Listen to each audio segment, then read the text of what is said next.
What's up, everyone, and thanks so much for watching. We're actually down in the property today. Wanted to just kind of get out and just kind of show you cool looking hawk up there. Anyway, sorry, ADD moment. But wanted to just kind of show you guys kind of the setup we have down here that we use for hunting and kind of what we've learned over the years. It's pretty simple, the things that we do. We don't get into all the, there's a lot of things you can do for deer hunting and so forth, and it's great stuff. There's a lot of services and stuff out there, but this is just kind of what's worked for us to kind of keep it to where now it's just kind of a, kind of, dare I say, a revolving door of how we do things on a yearly basis to kind of keep things going. So down here, this is basically the middle of our property, I guess, so to speak. This cleared section here is only about, gosh, what is it? Maybe an acre, acre and a half. So it's not very big.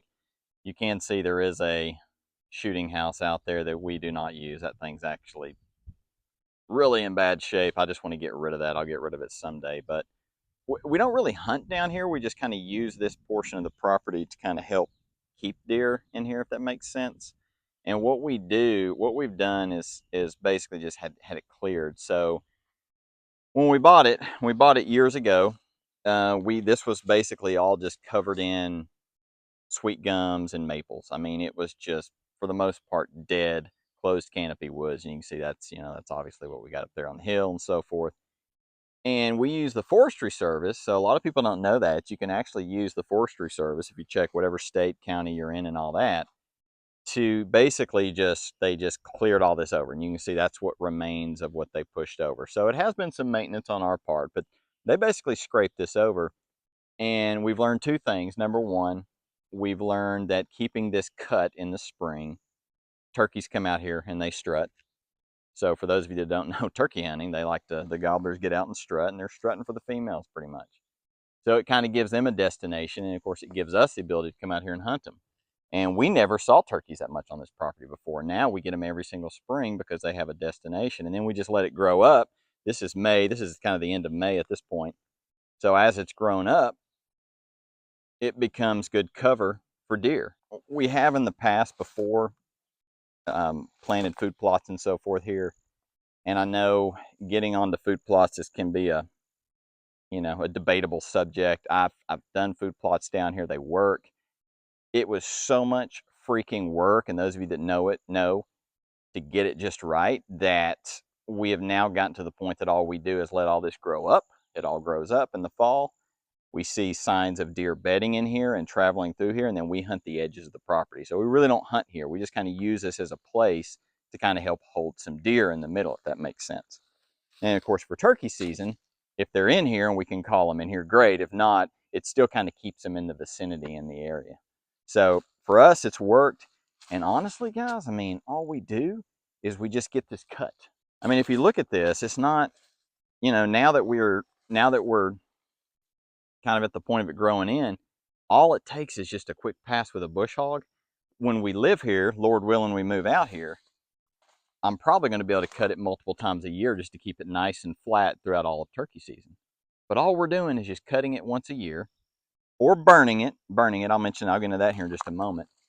And that's pretty much it. And we spend all the time, all the money trying to do all the food plots. And again, I'm not knocking them. They do work, but there is so much food on this property naturally that God provides that we didn't feel the need to do it. And it quite frankly wasn't working, and I just wasn't seeing the bang for the buck.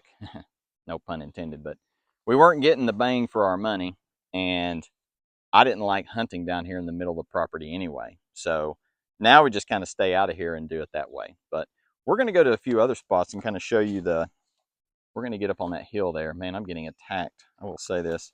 I'm getting flipping attacked by horseflies, but we're going to get up on that hill up there and take you guys along for the ride and just kind of show you what it looks like up above. So we're up here in a little bit of a different spot. Wanted to give you guys another angle and just kind of show you where we're at. I guess I should watch where I'm going.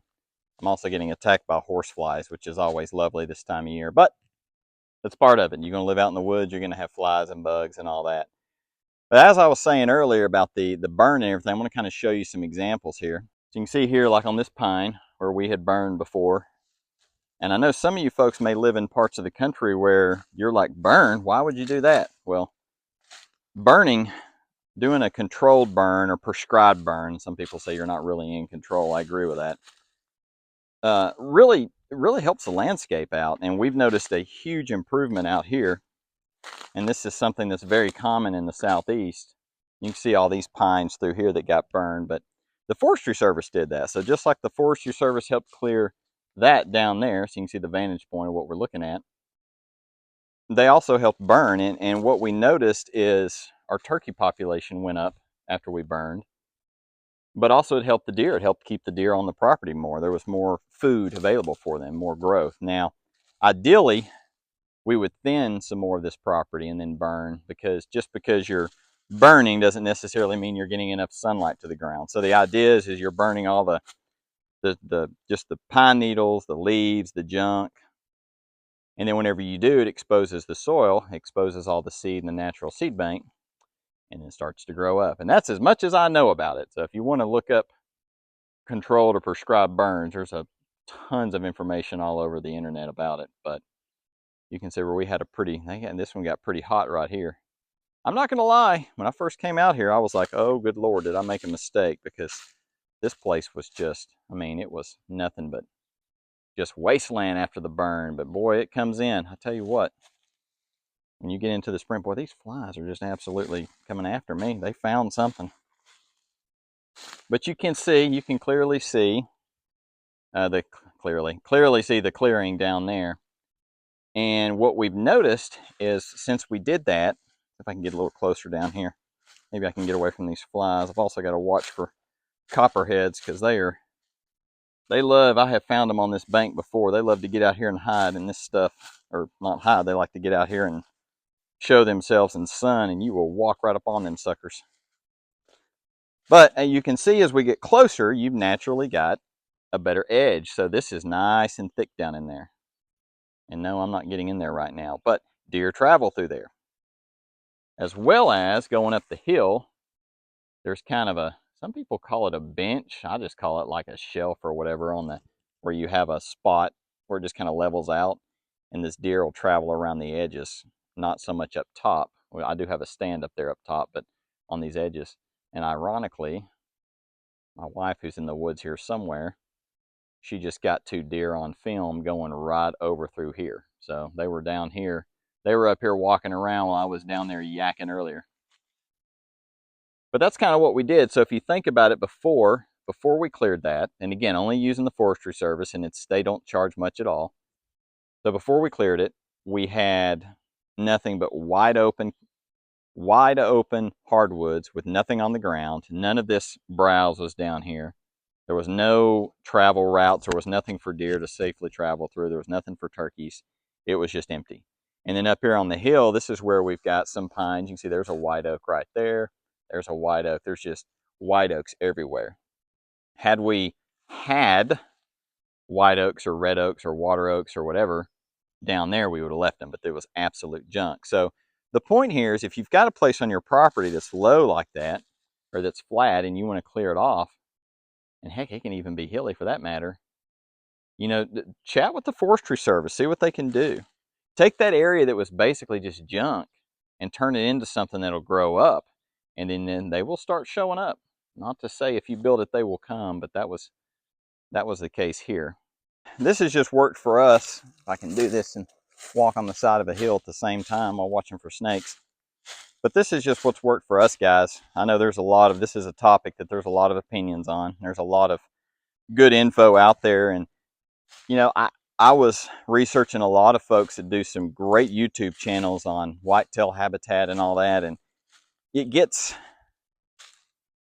starts to blow your mind a little bit. It becomes a lot. It's like, well, number one, I'm not a farmer. Number two, I'm not I don't have a full-on dozer operation. I mean, we don't own a tractor, not yet. We don't even own any heavy equipment. I mean, for clearing down there, we've been paying somebody like $250 just to bush hog it every year, and that's nothing. I mean, I wouldn't even go rent something. You can't even rent something for that cheap, let alone buying the diesel just to get it out here. So to me, it works and it makes sense. But trying to get you guys to a better vantage point here. Here's another view down there just for reference, is that shooting house that I can't stand. And then along this edge right here is a creek. So if you can find something that's up against a creek or up against a hillside or something like that, what you've got is not only do you have varying habitats because you've got this clearing that's going to grow up, that's going to grow up in no time. That's not going to take, I mean, by mid-June, that's going to be out of hand. And all we do is come in and cut it once a year. That's it. And you got this instant edge habitat. You've got just the habitat of the clearing itself. And then you're up against the creek. And it works. It's worked so far. I think that's going to do it for this one, guys. It's just a real quick, kind of a quick video out here because I'm getting attacked by the horse flies. I hope you liked it. I hope it was helpful. I'm going to probably bring some more footage as we get closer to fall and closer to deer season about some other things we do out here.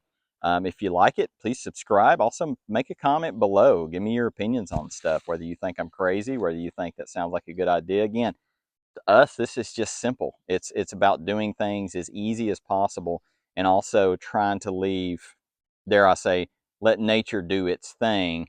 We're just going to kind of help it by either cutting it or burning it. I will say for the burning, I do want to get into a point where we're clearing all this below with fire every year, because it's one thing you notice whenever you burn is how stuff just comes up. It almost looks neon. It's exactly what the ground needed. But fire can be dangerous, so you got to have a good fire break around the property, and that sometimes can cost money. So it just kind of depends on what's available. And I also like the fire because it really gets it back down to that natural seed bed instead of when you cut, you're literally just cutting what was there and it's growing back up. But either has worked for us just fine. But I appreciate you guys so much. Please subscribe if you can, like the video, and we will be talking to you guys soon.